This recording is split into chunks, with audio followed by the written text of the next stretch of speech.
जय श्री गणेश। संकष्टी चतुर्थी व्रत कथा। इस दिन रखा जाएगा संकष्टी चतुर्थी का व्रत। जाने शुभ मुहूर्त, विधि, उपाय और कथा। माघ मास के कृष्ण पक्ष की चतुर्थी तिथि को संकष्टी चतुर्थी कहा जाता है। इस दिन को तिल चतुर्थी या माघ चतुर्थी भी कहा जाता है। इस दिन भगवान गणेश और चंद्रदेव की उपासना करने का विधान है। बता दें कि इस बार संकष्टी चतुर्थी का व्रत 29 जनवरी सोमवार को रखा जाएगा।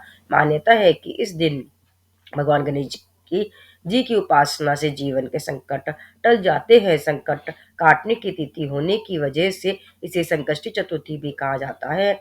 इसके साथ ही यह भी मान्यता है कि इस दिन का संबंध संतान प्राप्ति से भी होता है और इस दिन संतान संबंधी परेशानियां भी दूर होती है। संकष्टी चतुर्थी 2024 शुभ मुहूर्त। इस दिन माघ पक्ष मास के कृष्ण पक्ष की चतुर्थी तिथि की शुरुआत 29 जनवरी सोमवार को सुबह 6:10 से लेकर 30 जनवरी को सुबह 8:54 तक है।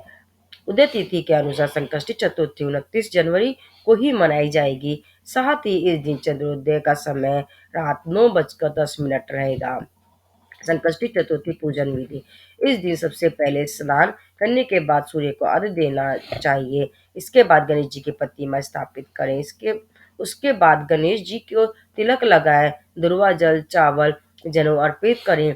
फिर गणेश जी के को मोदक या लड्डू का भोग लगाएं। संकट चौथ के दिन माता भगवान गणेश को तिल से बनी हुई चीजों को भोग जरूर लगाना चाहिए। इसके बाद धूप और दिया जलाकर भगवान गणेश के मंत्रों का जाप करें। साथ ही इस दिन संकट चौथ की कथा का भी को भी सुनना चाहिए। इस दिन गणेश जी के 12 नामों का उच्चारण भी करना चाहिए। शाम के समय भी इसी तरह गणेश जी की पूजा करनी चाहिए। चंद्रमा को आधे देते समय लोटे में तिल भी डालना चाहिए।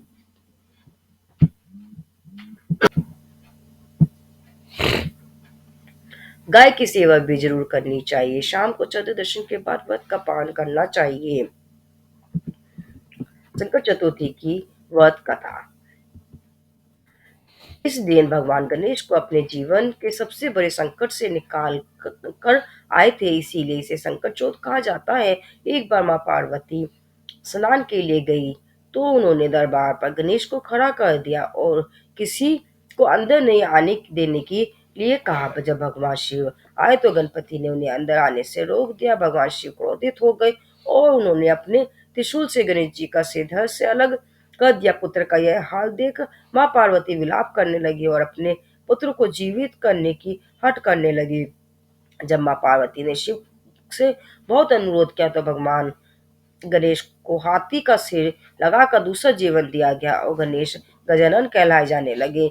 इस दिन से भगवान गणपति को प्रथम पूज्य होने का गौरव भी हासिल हुआ। संकट चौथ के दिन ही भगवान गणेश को 33 करोड़ देवी देवताओं का आशीर्वाद प्राप्त हुआ। तभी से यह तिथि गणपति पूजन की तिथि बन गई। कहा जाता है कि इस दिन गणपति किसी को खाली हाथ नहीं जाने देते। यह थी संकट चतुर्थी की कथा। बोलो जय श्री गणेश।